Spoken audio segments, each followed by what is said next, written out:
el estudio, así que programa populoso hoy con hinchada del otro lado, amigos, invitados, de todo un poco, todo para vos. ¿Estás ahí? Empecemos, Martincho. El Senado dio media sanción al proyecto de voto a partir de los 16. La mayoría de las bancadas apoyaron la iniciativa con 52 votos positivos y 3 en contra. Cada vez que digo voto positivo o negativo me acuerdo ¿Te acuerdas de Ay, Dios. Ahora solo falta el debate en la Cámara Baja.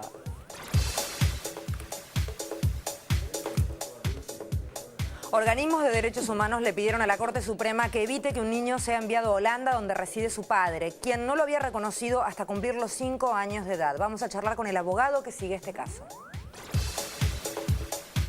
Y los jueves tenemos el micro del Ministerio de Desarrollo Social. Y la verdad que hoy suena, porque está Orbe Instrumentos, emprendimiento de 3 luthiers de Florencio Varela, provincia de Buenos Aires. Ya estuvimos escuchando, vamos a tener música hecha por manitas argentinas, todo nuestro. Viene la gente de Pampa Yakuza a probar los instrumentos ahí, a ver qué gritan los de Pampa, que hay una banda ahí enorme de gente. ¡Va de Pampa! Mirá, tenemos hinchada hoy, claro que sí. Divina música, así que no se lo pierdan. Tenemos además ¿sabes cuál es? Salió el ranking de las ciudades más infieles de la Argentina. Después Martín te va a contar cuál es la que está en el top 1, cómo viene la mano, en qué puesto estará Buenos Aires, en qué puesto estará Jujuy, en qué puesto... lugar. Después vamos a estar hablando, no sé. Después vamos a estar hablando, que vos lo sabés por qué. ¿Estás al tanto de las encuestas? ¿Estás interesado en el tema? Me contaron, está aquí. Te contaron, bien. Además vamos a estar hablando con el negrito de la admisión de Argentina en la ONU, ¿verdad? Sí, con repercusiones, nuevas repercusiones con el tema de la fragata Sarmiento. Libertad. Y lo que sigue pasando a partir de este entuerto, si hay que calificarlo de alguna manera, allí en Ghana. Con Mariana vamos a estar hablando de los incidentes ocurridos en Jujuy, 50 heridos, 18 detenidos, una situación bastante complicada, compleja de entender. Vamos a estar hablando de ese tema, entre otras cosas. ¿Vamos con las vías de comunicación? Claro que sí, www.tvpublica.com.ar, allí tienen, página web del canal, toda la información de los programas, de la programación que tenemos. Y un archivo interesante que es la Mediateca, donde se pueden ver cosas que ya no se pueden ver en otros lados. Nuestro Twitter es @tv_publica. Nuestro Facebook está situado en la página de Consentido Público. Vos nos buscás Consentido Público, ahí estamos. Podés buscar Consentido Público Facebook, aparece. Y nuestro mail es consentidopublico@tvpublica.com.ar. Esta otra trama también, ¿no? Sí. ¿Cómo te fue en Rosario, Cosita? Muy bien, un ¿Cómo saludo. estás laburando, negro? Sí, No paras. Estás cansado, ¿no? Qué fea que está Ruta 9, lo quiero decir públicamente. La Ruta 9 está espantosa y está concesionada, es una autopista. Se supone, eso te iba a decir, ¿no? Se supone que es una autopista que está buenísima, destrozada. ¿no? Rosario me dijiste que está divina. Sí, Rosario está hermosa, es una ciudad extraordinaria, la verdad que está muy bonita. Tenemos que ir a Rosario. ¿En qué fuiste? ¿En auto? En mi vehículo. O sea, eso que tenés. No, es un vehículo. No, un vehículo muy destartalado. Digo, por ahí la autopista no es la autopista, sino el propio vehículo. Tu auto vehículo. no dura 10 kilómetros como está la pista, así te van a quedar. En fin, vamos con la noticia que te va a contar Mariana, que me impacta en realidad a nivel personal. Cuando yo veo a mi pichoncito mayor y digo, esta pequeña bestia ya podrá votar el año que viene. Qué impresión, Marian. ¿Cómo viene la cosa? ¿Votar a los 16? ¿Qué va a pasar? Mira, tuvo media sanción ayer en el Senado con un amplísimo apoyo multipartidario. Al final fueron 52 votos a favor y solo 3 en contra. El radicalismo, que en un primer momento tenía dudas, recordemos que es un proyecto que impulsaron los senadores Aníbal Fernández y Elena Corregido del Frente para la Victoria. Bueno, el radicalismo finalmente dio su apoyo en general e propuso algunas modificaciones que fueron tenidas en cuenta, igual que el peronismo disidente.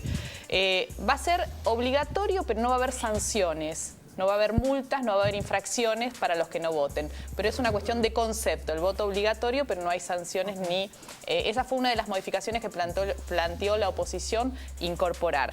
¿Qué otras cosas más? Un dato interesante, otra de las incorporaciones.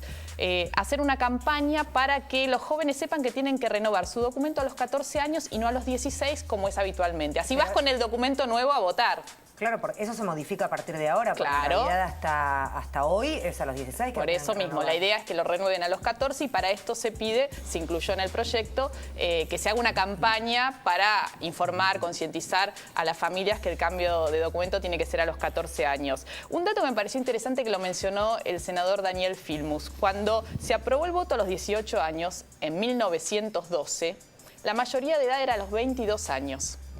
Y en ese momento el 93%, la deserción escolar era del 93%, es decir, solo el 7% de los menores de 18 años estaban en la escuela. Que era un argumento de estos que se decían, bueno, están capacitados, tienen formación. Bueno, en 1912, cuando se aprobó el voto a los 18 años, la mayoría de edad era a los 22. Ahora, bueno, la mayoría de edad a los 18 y el voto va a ser a partir de los 16 años. Y además están escolarizados. Más del 80%, claro. Alrededor del 80% de los jóvenes entre 16 y 17 años. Algún datito más, va a pasar la semana que viene a tratarse en la Cámara de Diputados, en comisiones, y se espera que el 31 de noviembre se convierta finalmente en ley. Es interesante esa mirada, eso que aportaste, Marian, que en realidad lo aporta Filmus, ¿no? Pero sí. Esto que estás destacando es muy interesante como mirada. Aparte, pensemos en 1912, cuál era la incorporación o el debate político en los jóvenes. Creo que si uno hace el paralelismo hoy, seguramente están mucho más empapados de la realidad y lo que pasa que lo que podría ocurrir en 1912. ¿No? Una sola cosita, lo que significan las audiencias públicas en el Honorable Congreso de la Nación. El radicalismo estaba frontalmente en contra de este proyecto. Se hicieron las audiencias públicas, fue la Juventud Radical, fue la Franja Morada, fueron los estudiantes secundarios y revirtieron el voto de sus representantes en el Congreso. Sí, por es completo. muy interesante eso, porque fueron Claro. 3 audiencias públicas con más de 150 expositores. Muy buen dato que recordás, Enrique. Y es cierto, porque Franja Morada, que es el ala de la juventud del radicalismo, estaba absolutamente a favor. Y eso hizo que sus senadores, bueno, finalmente cambiaran de posición. Interesante. Muy interesante. Muy interesante. Cuando el Congreso se abre...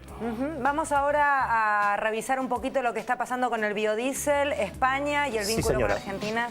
Dieron marcha atrás con una norma que habían puesto como sanción a la de Argentina. Nunca lo denunciaron del todo así, pero estaba claro, porque fue inmediata a la reestatización de YPF en mayo de este año.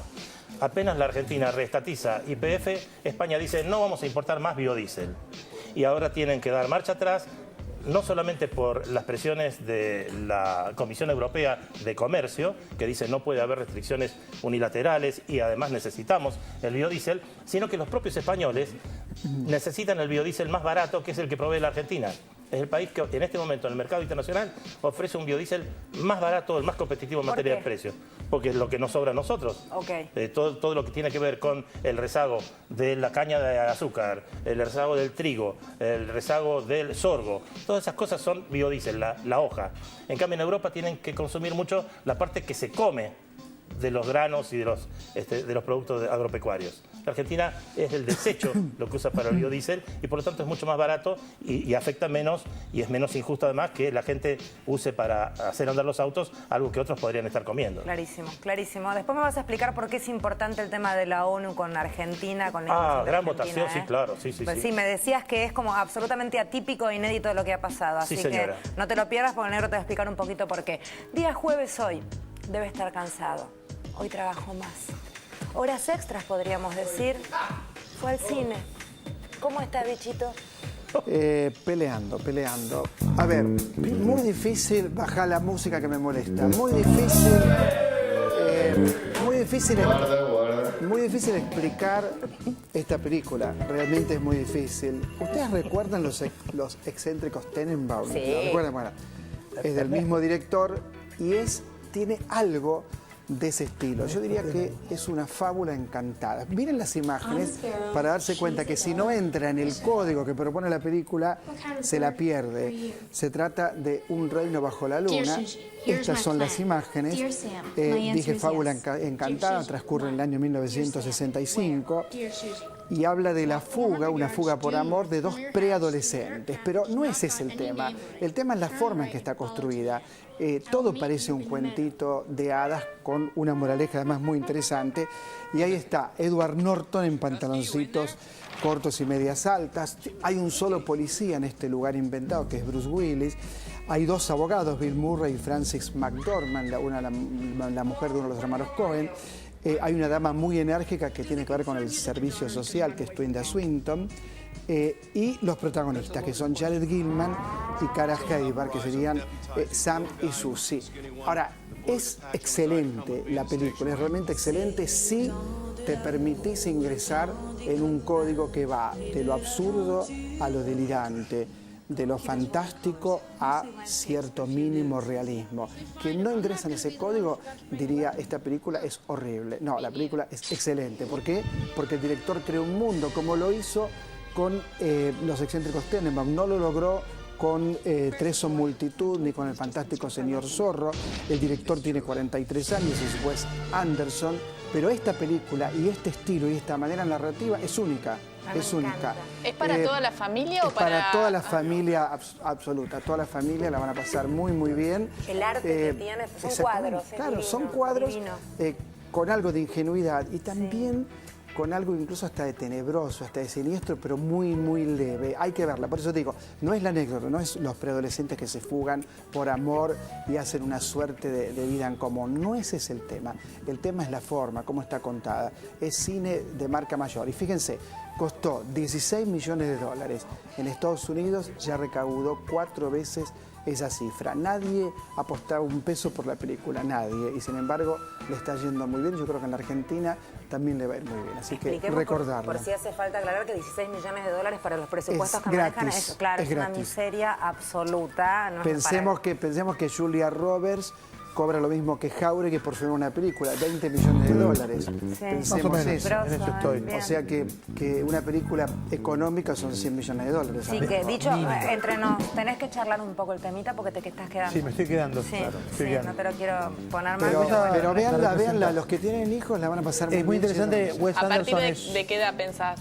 Yo pienso que no, la más chiquita caminó. Caminó, para Fede. Caminó, Fede sí, caminó. A ver, para que la gente entienda, ¿un 10 para arriba? ¿12 para arriba? No, del 1 al 10. No, edad de los niños. Porque la gente no sabe la edad de Cami, para que la gente entienda. Esto es un programa de televisión. Ah, ¿sí? Sí.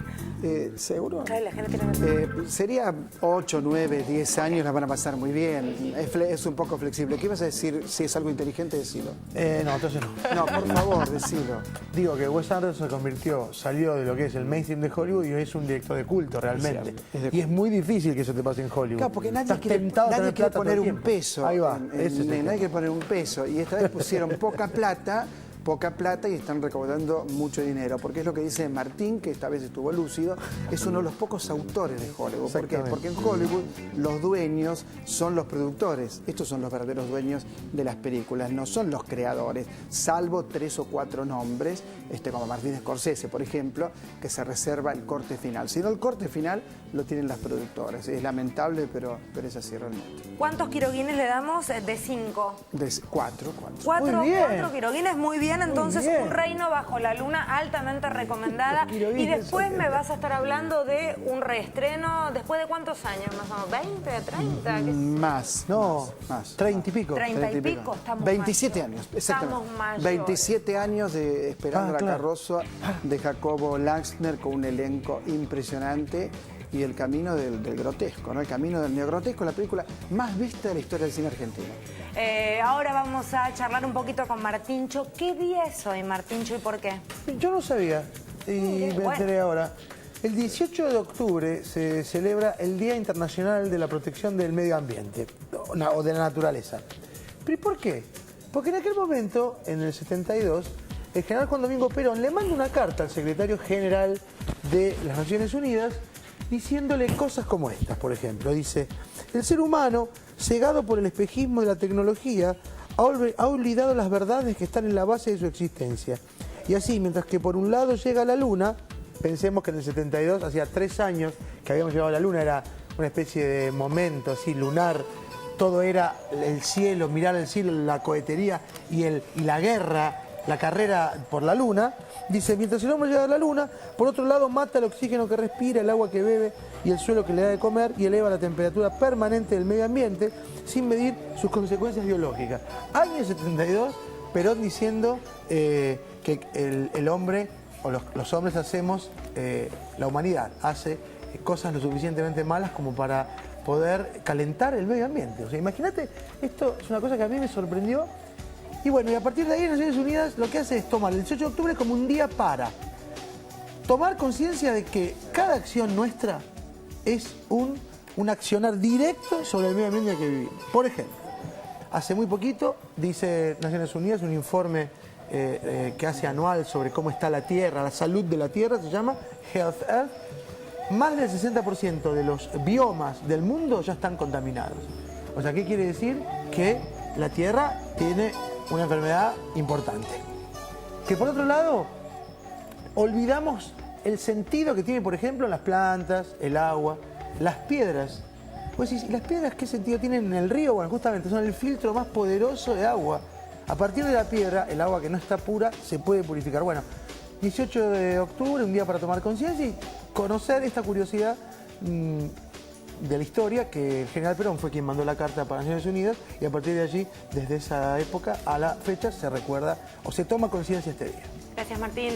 Vamos a darle la bienvenida ahora al doctor Gonzalo Permuy. Gonzalo es abogado de diversos organismos de derechos humanos y lo cierto es que el caso que lo trae es un caso que llama mucho la atención, pero en realidad nos hace acordar a otros casos que hemos tenido ya en el eje de la polémica, cuando una pareja se forma con integrantes de papá de un país, mamá de otro país, forman una familia, tienen un hijo, estos padres se separan y el chico queda como trofeo de guerra. Este es el caso de la familia, la mujer que estás representando, no vamos a decirle el nombre por una cuestión de seguridad, ni de la mamá ni del nene, pero lo cierto es que hay un chiquito que hace 3 años está siendo disputado entre un papá en Holanda y una mamá aquí en la Argentina. Sí, una cosa, antes que nada, buenas tardes, pero antes quiero aclarar una cuestión. Dale.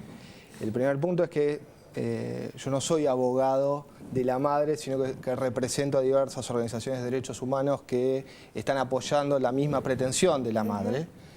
Ella tiene su abogado personal, de modo tal que yo estoy representando algunas organizaciones y personas de la entidad en derechos humanos como Adolfo Pérez Esquivel, presentando un amicus curiae, que es un documento que es un amigo del tribunal ante la Corte de la Nación sobre una decisión que tomó la Corte de la Provincia de Buenos Aires. A ver, ¿por qué no nos contás un poquito de qué se trata el caso para entenderlo mejor explicado por vos, por favor? Esta era una pareja de argentinos en Holanda. Los dos son argentinos. Los dos son argentinos. Estando en Holanda, a los 6 meses que la madre queda embarazada, el padre la expulsa de su casa. Y ella tiene que ir a vivir a un lugar de asistencia del Estado holandés. Allí, sin ningún tipo de relación con su padre, nace su hijo. Ella lo reconoce como tal, le pone el nombre y el apellido de la madre. El padre no aparece por buen tiempo, hasta cercano a que el niño cumple 1 año de edad. Ahí tiene el primer acercamiento. La madre nunca se opuso a que el padre ejerza sus derechos, al extremo que ni siquiera el padre lo reconoció en ese momento al niño. Y en Holanda tiene un sistema que se llama de parejas registradas, que alguien cuando está sencillamente de novio puede registrarse y eso trae aparejados ciertos derechos para el supuesto que tengan algún niño. En este caso era una pareja registrada y un juez holandés resolvió disolver esta pareja registrada y le concedió, por algunas características especiales que tenía el padre, le concedió la guarda exclusiva a la madre. ¿Pero ahí que había algún tipo de conflicto de violencia hacia el niño o violencia hacia la mamá? Para que se entienda un poco mejor el conflicto. Violencia hacia la madre ya estuvo acreditado, a los 6 meses estando embarazada la deja fuera de su casa. ¿Se puede hacer eso? De acuerdo a los testimonios que nosotros tenemos, le dejaron toda la ropa en bolsas y no dejó entrar a la casa. Pero la pregunta de nuevo, ¿se puede hacer eso? Digo, ¿es una separación? Fue una separación ¿Cómo le puede pasar a conflictiva. cualquier pareja o es que era un hombre que la violentaba? Se sabe que había algunas acciones violentas para con la madre. Y luego también hubo, cuando comenzó la relación con su hijo nuevamente, ciertos episodios, están denunciados ciertos episodios de violencia, que algunos pueden llegar a categorizarlo al extremo de abuso sexual en algunos casos en particular. Eso es muy grave. Es muy grave, está denunciado como tal, pero no hubo una resolución judicial, por eso decimos está simplemente denunciado. Ante esta situación, la madre, teniendo la guarda de su hijo, por una decisión del Estado holandés, en lugar de seguir viviendo en un lugar de asilo en Holanda, decide volver con sus afectos a su casa cercana a La Plata con su hijo. Es importante resaltar esto, que la situación de cuando un juez le otorga la guarda exclusiva, la madre puede elegir y fijar el domicilio donde va a vivir su hijo. ¿Esto es de acuerdo a la ley holandesa? Es de acuerdo a la Convención de La Haya sobre restitución de niños, en particular y por la ley holandesa. Esto fue en el año 2008. Entonces ella simplemente salió en forma regular de Holanda, sin ningún tipo de inconveniente, hay que ser muy preciso en esto, no vulneró ninguna ley y salió en forma lícita de Holanda. Con el bebé y se vino a vivir acá. ¿Le avisó a él que se iba? Avisó y se fue. Ok. Cuando ocurre esto, llega a Argentina y un año después, sin que el padre, que al momento de salir todavía no había reconocido a su hijo, al momento de llegar a Argentina, un año después, le notifican una demanda de restitución de menores. Esto es que el padre había requerido que su hijo vuelva a Holanda. Ante esta situación, el Tribunal de Familia de La Plata, con una sentencia excelente, con la doctora Mendolara, de acuerdo a lo que nosotros vimos, niega la posibilidad de restitución del menor. Y la Corte de la Provincia de Buenos Aires revoca esta decisión, otorgándole efectos retroactivos a una decisión posterior del año 2010 sobre una situación de hecho del 2008. Esto trajo aparejado que nosotros lo que se plantea como Amicus Curiae y todas las organizaciones de derechos humanos es que la Corte de la Provincia hizo una errónea interpretación de la Convención, obligando al menor a volver a Holanda. Ahora, la Corte de la Provincia de Buenos Aires, en esa decisión, ¿toma en cuenta estos antecedentes, esta denuncia por abuso sexual en Holanda o de violencia hacia la mujer? Digo, ¿se conoce el contexto o quienes fallan en estos casos no conocen a las partes, ¿no? Porque uno se pregunta eso. La Provincia de Buenos Aires no tomó en forma profunda esta cuestión. Solamente tomó unos dichos de una perito psicóloga ante la Corte, que se opuso a todos los peritos anteriores, incluso peritos de Holanda que habían dado su opinión en favor del menor. Incluso los peritos en primera instancia habían dicho el grave riesgo que traía aparejado que el menor vuelva a Holanda. A ver, como para ir redondeando, ¿en qué instancia están hoy? ¿Qué es lo que está pasando hoy? ¿Qué es lo que va a pasar con este nene hoy? Ayer, conjuntamente con Madres de Plaza de Mayo, Línea Fundadora, Adolfo Pérez Esquivel y otras tantas organizaciones de derechos humanos, presentamos ante la Corte una Amicus Curiae para dar un poco de luz a la Corte sobre esta cuestión, para que revoque la decisión arbitraria que dictó la Corte de la Provincia. ¿Está apelado ya ante la Corte? Ya está apelado ante la Corte. Mientras está apelado, el niño está en Argentina. Y todos estamos esperando que la Corte eche luz y ponga justicia en este caso en particular. Muy bien, muchísimas gracias por haber venido. Ojalá se resuelva de la mejor manera para el nene, que es en definitiva lo más importante en esta historia, sin lugar a dudas. Muchísimas gracias. Nos tenemos que ir a un corte. En el bloque que viene seguimos. Tenemos, ya sabes, música en el programa de la mano del Ministerio de Desarrollo Social. Tenemos a Negrito que nos va a explicar la importancia de la inclusión de la Argentina en la ONU. De todo y para todos los gustos. El Oswald te va a dar una clase sobre el grotesco que significó Esperando la carroza. No te vayas.